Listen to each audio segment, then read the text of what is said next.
Hello toi, je te souhaite la bienvenue dans cette toute nouvelle vidéo où aujourd'hui je vais te parler de l'une de mes dernières lectures.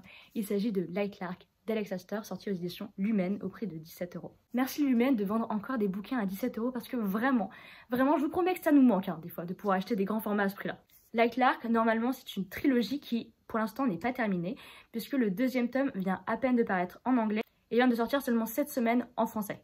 Je vous montre d'ailleurs les petits bébés, donc je suis trop contente d'avoir récupéré Nightbane cette semaine parce que j'avais trop hâte de le commencer, surtout vu la fin du tome 1. Et surtout j'avais trop envie de retrouver les personnages que j'avais adorés durant le tome 1. Et donc voilà, on commence tout en douceur et en plus, bénéf, gros bénéf. Regardez ce qu'ils nous ont mis au tout début. Ils ont mis une carte de Light Lark. Peut-être que je l'utiliserai d'ailleurs pour vous expliquer un petit peu le résumé de l'histoire. Bref, cessons de blablater, on passe tout de suite au résumé de l'histoire. Light Lark, c'est un univers de magie où on va découvrir 6 populations. Les Azuléens, les Solariens, les Séléniens, les Stellaires, les Sauvages et les Nocturnes. Ces populations ont chacune des pouvoirs par rapport un petit peu à leur nom. Donc par exemple, les Solariens vont avoir un petit peu le pouvoir du soleil, ils vont contrôler le feu et générer de l'énergie. Ou les Sauvages encore qui vont avoir le pouvoir de séduire qui ils veulent et qui sont vus comme de très bons guerriers. Ces populations à la base vivent sur une île qui s'appelle Light Lark et qui a énormément de pouvoir.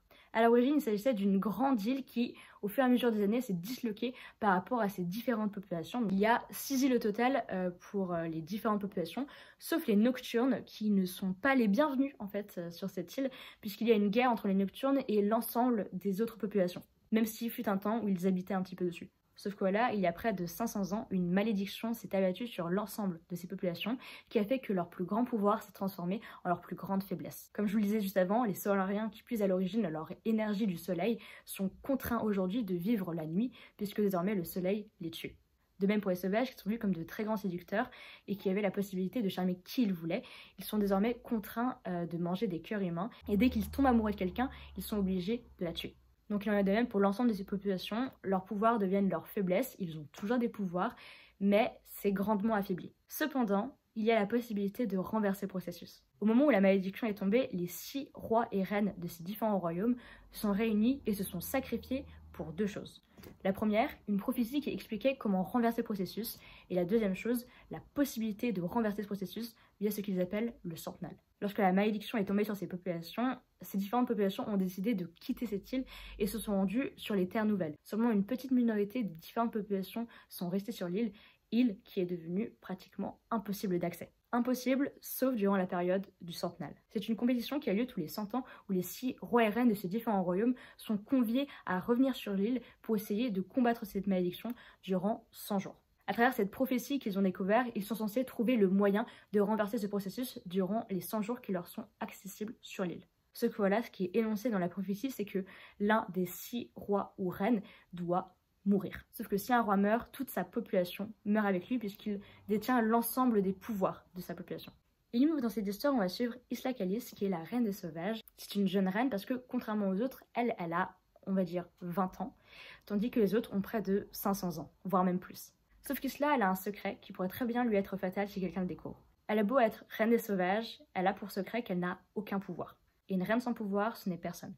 Et durant ce centenaire, elle va devoir user de toutes ses connaissances pour essayer d'être à la hauteur et cacher ce secret. Donc voilà pour le résumé de Light Lark. Alors rien que le résumé m'avait énormément tenté, mais l'histoire, elle est pépitas. Pour ma part, je suis pas une personne qui lit la fantasy et ce que j'ai bien aimé dans cet univers, c'est que c'est pas, enfin c'est de la fantasy, mais c'est pas non plus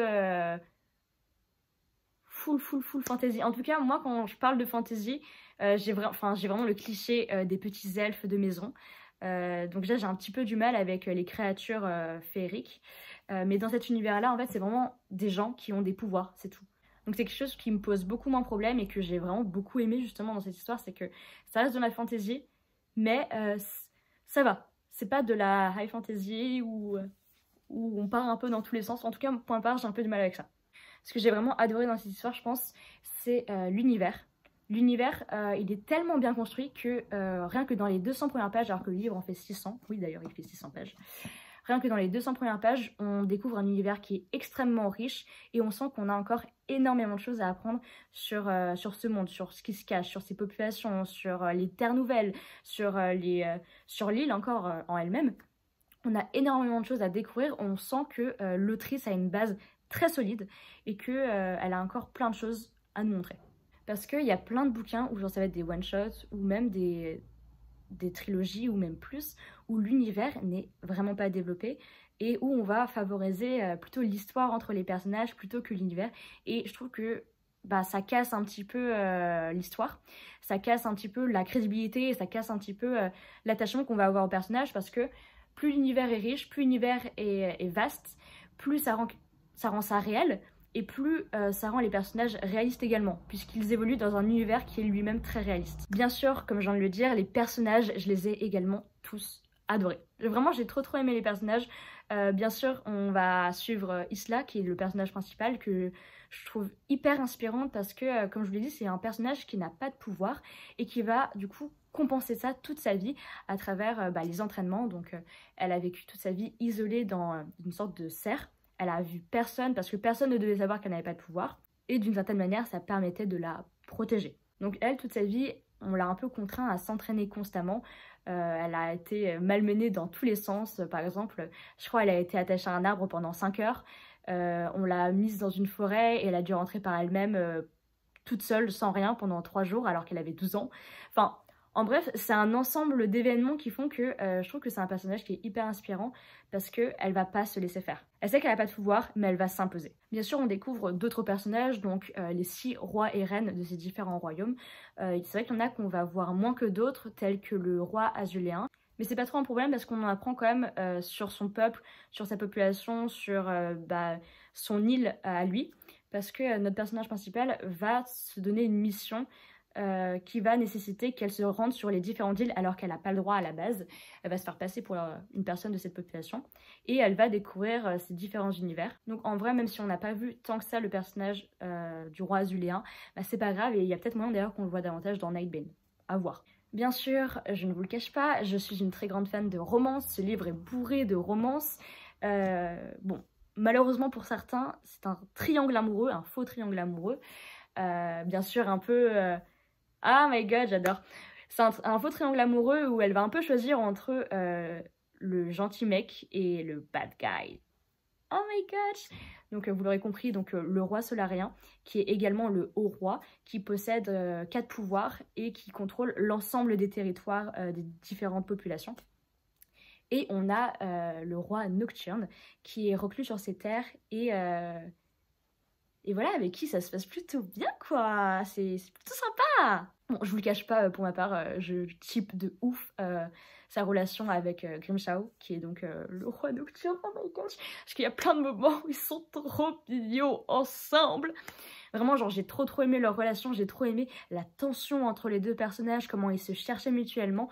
Mais bon, c'est un enemies to lovers. Two enemies to lovers. Je vous préviens, mais je crois que ça se fait sur Lightlark et Nightbane. Ce Enemies to Lovers, Two Enemies to Lovers. Mais vraiment, cette histoire, j'ai énormément accroché, et on se rend compte que la problématique de cette histoire, c'est pas uniquement la question du centenal, c'est pas juste une compétition de vie ou de mort, c'est que ça s'étend à un problème beaucoup plus gros sur ces différentes populations. Il y a une menace qui existe, mais dont on ne connaît pas vraiment encore l'existence. Il y a encore plein de secrets, plein de mystères, on ne sait pas trop ce qui se passe.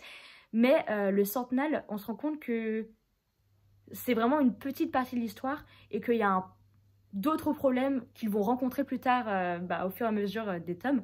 Et on se rend compte qu'au final, c'est pas juste un livre qui parle d'une compétition, c'est vraiment un livre avec un univers très riche, très complet, qui va montrer des problématiques de différentes populations. Donc voilà, pour ma part, j'ai vraiment beaucoup aimé l'histoire. J'ai hâte de continuer. Je pense qu'il y a moyen que j'aille lire Nightbane juste après.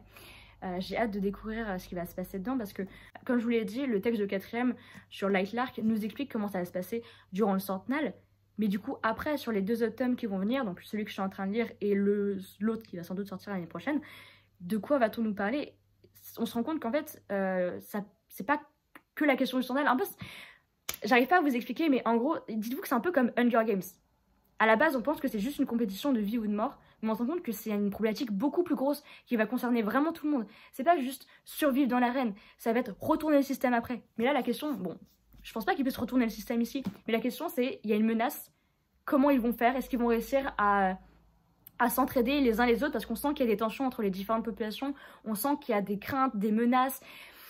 il y a quelque chose qui pèse et on n'arrive pas à s'allier, alors qu'ils sont un peu en période critique où pendant 500 ans, ils ont plus trop eu accès à leur pouvoir et là, ils retrouvent tout. Bref, il y a des menaces qui se présentent et ils vont devoir travailler ensemble pour les combattre. Voilà, pour ma part, j'ai trop aimé l'histoire. Je vous recommande vraiment de le lire, même si le tome 3 n'est pas encore sorti. Vous verrez, l'histoire est vraiment incroyable. Bref. Voilà, je vous remercie en tout cas d'avoir regardé cette petite vidéo et on se retrouve très prochainement pour une vidéo. A plus!